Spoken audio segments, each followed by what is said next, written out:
इसी बीच दूसरी बड़ी खबर लखनऊ से है, जहां मौसम विभाग ने जारी किया पूर्वानुमान। यूपी के 13 जिलों में बारिश का ऑरेंज अलर्ट। सहारनपुर, मुरादाबाद, बिजनौर, अमरोहा में अलर्ट। वहीं मेरठ, मुजफ्फरनगर, बागपत, शामली में भी अलर्ट किया गया जारी। साथ ही ललितपुर, सोनभद्र, मिर्जापुर, चंदौली में बारिश की चेतावनी। 30 से 40 किलोमीटर की रफ्तार से हवाएं चलने की संभावनाएं।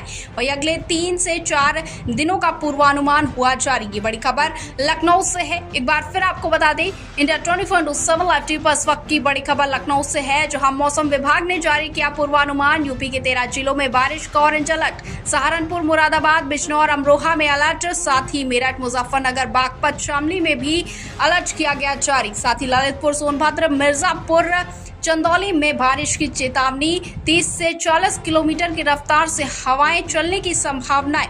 वहीं अगले 4 दिनों का पूर्वानुमान हुआ जारी। की बड़ी खबर लखनऊ से है। Bureau report, India 24/7 live TV.